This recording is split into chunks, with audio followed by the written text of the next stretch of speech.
Gua mau lo bayangin satu skenario cerita hidup. Lo usia 22 tahun, aktif di media sosial dengan lebih dari 15 juta subscriber di YouTube. Setiap video lo ditonton puluhan juta orang guys dalam hitungan hari. Brand lo udah ngasilin miliaran rupiah. Lo adalah salah satu kreator konten paling diperhatikan di planet ini. Terus dalam satu keputusan buruk, satu video yang lo upload di malam tahun baru menghancurkan semuanya dalam waktu 48 jam. Kebayang nggak? Semua hasil kerja keras lo hancur cuman gara-gara satu konten. Dan setelah itu seluruh dunia balik badan. Brand-brand kabur, YouTube kasih peringatan keras, media internasional ramai-ramai menyebutnya sebagai orang paling dibenci di internet. Kalau lo familiar sama cerita ini, lo tahu siapa yang gue maksud. Logan Paul, seorang pemuda yang melakukan kesalahan fatal dalam sebuah konten yang nyinggung satu negara dan seluruh dunia. Tapi dengan kedewasaan dan mau belajar, alih-alih tenggelam, dia bangkit lalu membangun kerajaan bisnis bernilai triliunan rupiah, jadi atlet profesional dan memenangkan sabuk kejuaraan WWE. Dari seorang pemuda yang blunder dan dikecam dunia, jadi juara WWE dengan ngalahin legenda Rey Mysterio. Gimana cara dia bangkit? Gue bahas lengkapnya di Room for Improvement.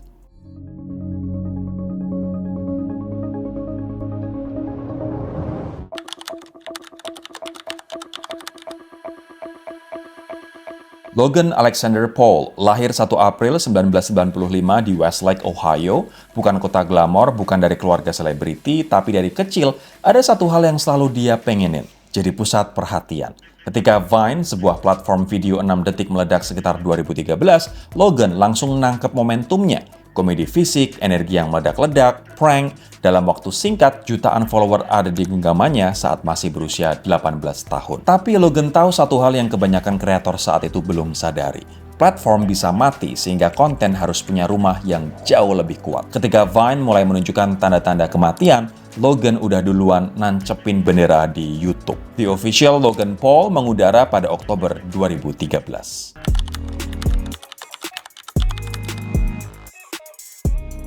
Di YouTube, formula Logan sederhana tapi efektif. Vlog harian, stunt berbahaya, dan satu hal yang sulit dijelaskan tapi mudah dirasakan. Hidupnya selalu terlihat lebih seru dari hidup lo. Pada 2017, channelnya meledak, subscriber tembus 15 juta, dan terus naik. Setiap video hampir pasti masuk trending. Brand-brand mulai antre. Dia pindah ke mansion di Hollywood Hills, dan mulai membangun Maverick, personal brand sekaligus lini merchandise yang langsung selalu sold out dalam waktu singkat. Di akhir 2017, Logan Paul adalah salah satu manusia paling populer di internet. Gak cuma di Amerika Serikat, tapi seluruh dunia di usia yang masih sangat muda, 22 tahun. Semua terasa indah dan menyenangkan baginya sebelum 31 Desember 2017, malam tahun baru. Akhir 2017, Logan Paul pergi ke Jepang untuk vlog perjalanan. Salah satu destinasinya adalah Aokigahara, sebuah hutan di kaki Gunung Fuji yang secara tragis dikenal sebagai salah satu lokasi bunuh terbanyak di dunia. Dan di sana, Logan dan teman-temannya menemukan seseorang yang baru aja meninggal. Terhitung pada 31 Desember 2017, Logan Paul upload video itu ke YouTube, lengkap dengan thumbnail yang nunjukin foto jenazah, wajah di blur, tapi konteksnya yang sangat jelas. Di video itu, dia dan timnya nunjukin reaksi terhadap temuan mayat dengan nada yang jauh dari rasa hormat dan memperlakukan momen itu seperti konten hiburan biasa. Video itu dapat lebih dari 6 juta penonton cuman dalam satu hari sebelum akhirnya dihapus. Dalam 24 jam, dunia meledak. Yang nonton Logan Paul bukan cuman subscriber dan fansnya, tapi jutaan orang yang juga belum pernah tahu dia sebelumnya. Sayangnya, popularitasnya sekarang sangat buruk. Aktor, musisi, sesama YouTuber, organisasi kesehatan mental, semuanya angkat bicara. Aktris Anna Akana yang kehilangan saudaranya akibat bunuh diri nulis bahwa tubuh yang terekam kamera itu adalah seseorang yang dicintai orang lain dan tidak ada yang berhak masuk ke hutan itu dengan kamera lalu mengklaim peduli pada kesehatan mental. Logan dengan cepat mengupload permintaan maaf, pertama lewat Twitter atau X, lalu dalam bentuk video yang lebih panjang di channelnya. Di video itu dia bilang, seharusnya saya tidak pernah mengunggah video itu dan seharusnya saya meletakkan kamera. Tapi di internet, permintaan maaf dalam bentuk video nggak cukup sebagai penebus rasa bersalah. Netizen masih marah, mereka menuntut lebih. YouTube ngelakuin intervensi. 9 Februari 2018, YouTube secara resmi menangguhkan iklan di seluruh channel Logan Paul. Sebelum itu, Logan udah lebih dulu dikeluarin dari program Google Preferred, sebuah program yang ngasih brand deals premium kepada kreator terpilih. Nah, singkat cerita, sumber penghasilan iklan terbesarnya langsung dipotong. Produksi film yang udah dijadwalin juga dibekukan sementara. Brand-brand yang sebelumnya antre buat kolaborasi satu persatu mundur tanpa banyak komentar. Tapi ada sesuatu yang menarik terjadi di balik itu semua. Subscriber Logan nggak turun drastis, bahkan dalam beberapa minggu setelah kontroversi, jumlahnya sempat naik. Bukan karena publik memaafkan, tapi karena internet bekerja dengan cara yang kompleks dan sebagian besar basis penontonnya adalah remaja yang udah terlanjur loyal. Ini bukan pembenaran, ini fakta yang perlu dipahami biar ngerti kenapa Logan masih bisa bertahan sebagai kreator. Logan dibenci seluruh dunia, tapi angka subscribernya justru naik seiring popularitasnya yang juga melesat. Meskipun dengan cara yang sangat buruk. Dia masih punya safety net untuk bikin karya lain setelah masalah di Aokigahara mereda, dan jalan keluarnya sangat nggak terduga. Exit plan pertama Logan datang dalam bentuk seorang YouTuber Inggris KSI. Rivalitas online antara Logan dan KSI yang bermula dari saling sindir di media sosial berkembang jadi satu pertanyaan. Gimana kalau kita selesaikan ini di atas ring? Semua ini berawal dari satu momen setelah KSI ngalahin Joe Weller, kreator lain di atas ring. Dia langsung call out YouTuber termasuk keluarga Paul.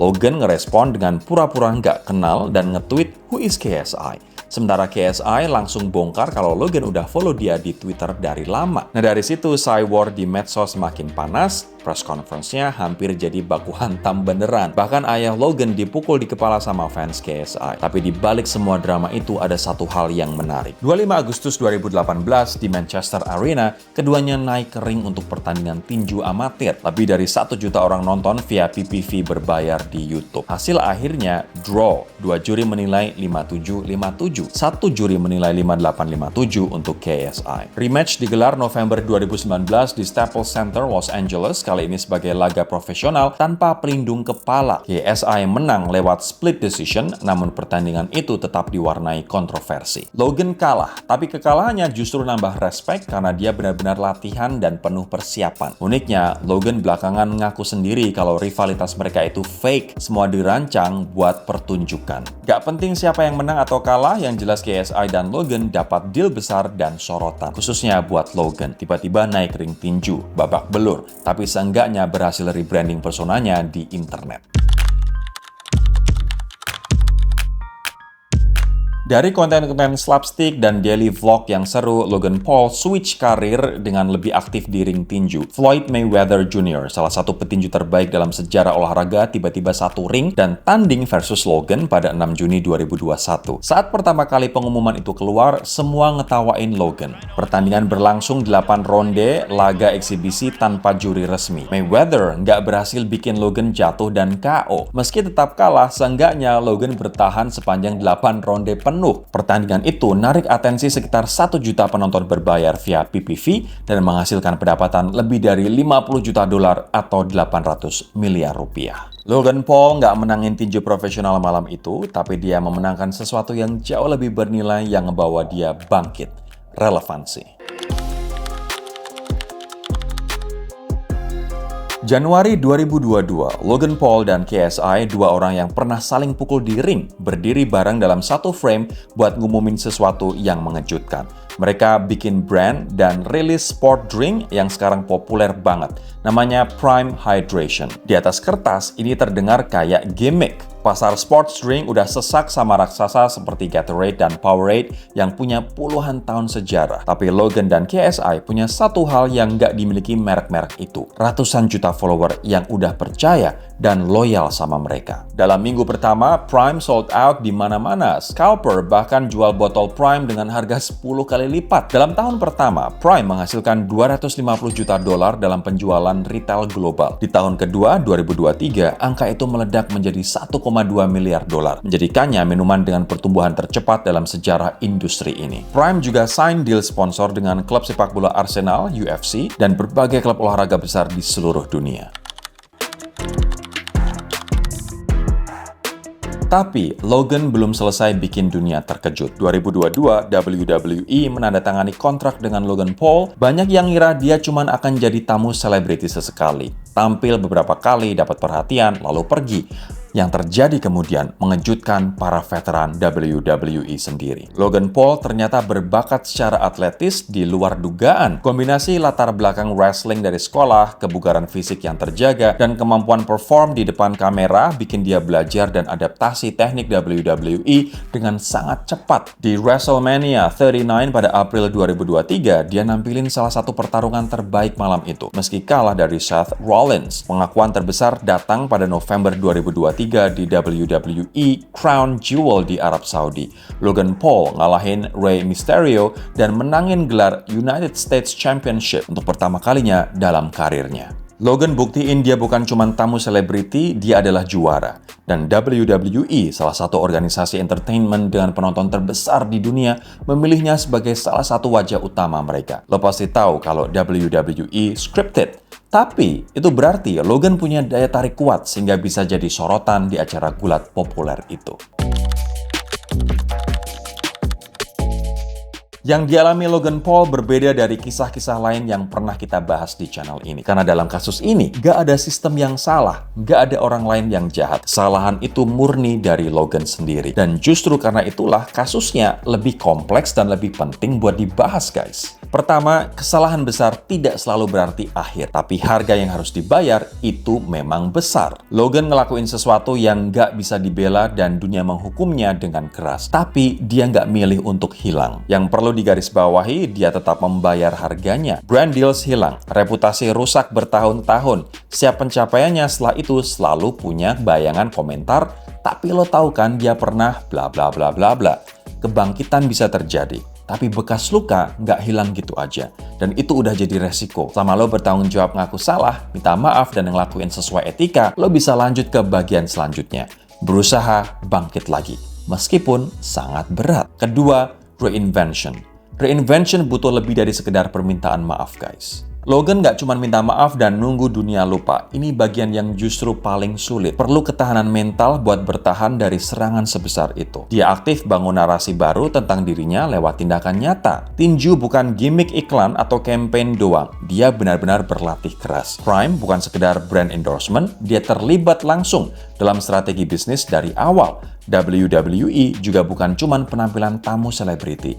Dia beneran pelajari cara main, teknik, dan semua lingkungannya dengan serius. Orang nggak akan percaya lagi hanya dengan kata-kata dalam video klarifikasi. Mereka akan percaya ketika melihat pola perilaku yang berbeda, konsisten dalam jangka waktu yang panjang. Ketiga, bangun persona dan brand yang berkelanjutan. Logan Paul yang bergantung cuma pada YouTube adalah Logan Paul yang rentan. Ketika YouTube kasih dia sanksi, satu pendapatan utamanya langsung terputus. Logan Paul yang punya Prime, karir tinju, kontrak WWE, podcast impulsif, dan masih aktif di YouTube adalah Logan Paul yang jauh lebih sulit untuk jatuh. Ini berlaku jauh melampaui dunia konten kreator. Di era di mana satu platform bisa mengubah algoritmanya dalam semalam, satu kebijakan bisa memotong penghasilan lo dalam hitungan jam, lo nggak bisa bergantung hanya pada satu pintu. Ini saran, nasihat, tidak hanya buat lo tapi buat gue. Bangun banyak pintu sebelum satu diantaranya ditutup paksa dari luar, atau yang amit-amit lo ngelakuin kesalahan besar kayak Logan. Nah, setelah nonton video ini mungkin kita punya perasaan yang campur aduk tentang Logan Paul. Itu wajar. Dia adalah contoh manusia yang kompleks, bukan manusia tanpa noda,